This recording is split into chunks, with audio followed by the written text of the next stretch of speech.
மாட்சிமை மிக்க மன்னன் கோலாகலமாக காட்சியளித்து தக்கவர்க்கெல்லாம் மிக்க மகிழ்வோடு பரிசுகளும் விருதுகளும் வழங்கும் நன்னாளாகும் அந்த நாள். அரசே, அடுத்து நீங்கள் பல முறைகள் கேட்டு பாராட்டிய இசை.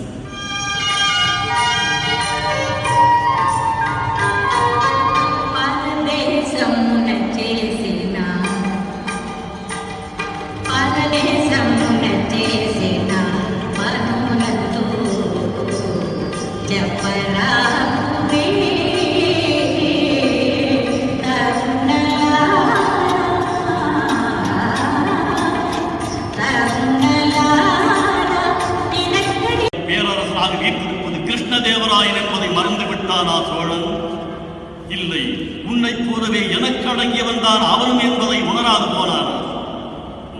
சந்திரசேகர பாண்டியனே, கவலை வேண்டாம். தளவாய் நாகம நாயக்கரே, பாண்டிய நாட்டை அபகரித்த சோழனை வென்று பாண்டிய நாட்டை பாண்டியனிடம் ஒப்படைத்துவார். மதுரைக்கு புறப்படும் படைகளோடு சென்றார் நாகமநாயக்கர், வென்றார் வீரசேகர சோழனை. ஆனால் பேரரசனின் ஆணைக்கு மாறாக தானே பாண்டிய நாட்டு மன்னனாக மணிமுடி தெரிவித்துக் கொண்டார். செய்தி கேட்டு சிறங்கொண்டெழுந்தார் விஜய சாம்ராஜ்ய சக்கரவர்த்தி.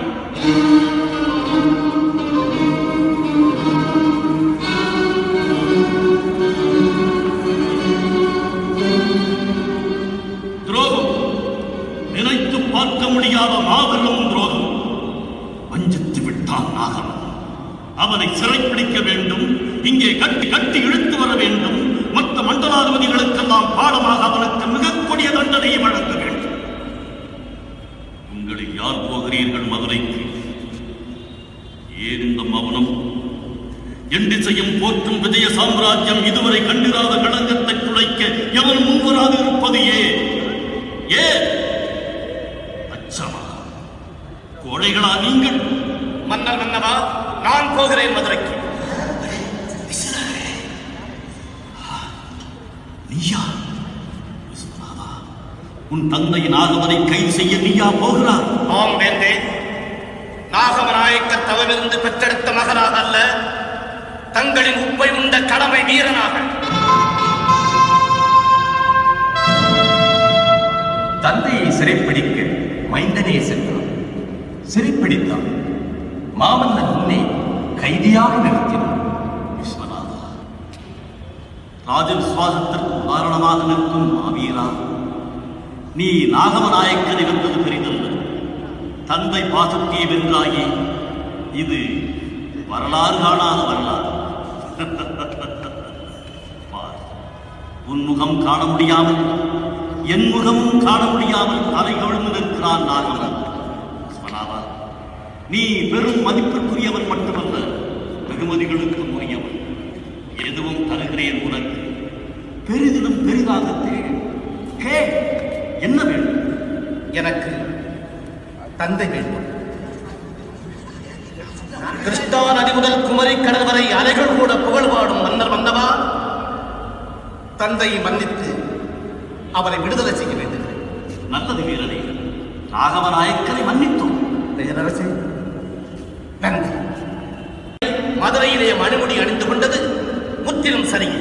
ஏன் அப்படி சொல்லுகிறார்? அல்லவென்றால் சோழரின் கிளர்ச்சி அங்கே தொடர்ந்து நடந்திருக்கும்.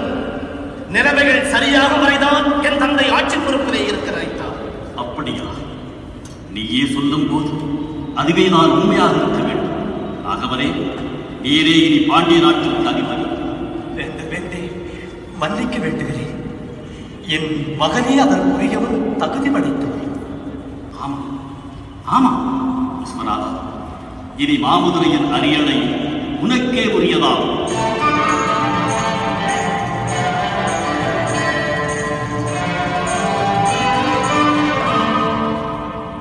இப்படி விஸ்வநாத நாயக்கர் பரம்பரையின் 7வது பட்டத்து அரசனாக ஆட்சி தொடங்கினார் திருமலை நாயக்கர்.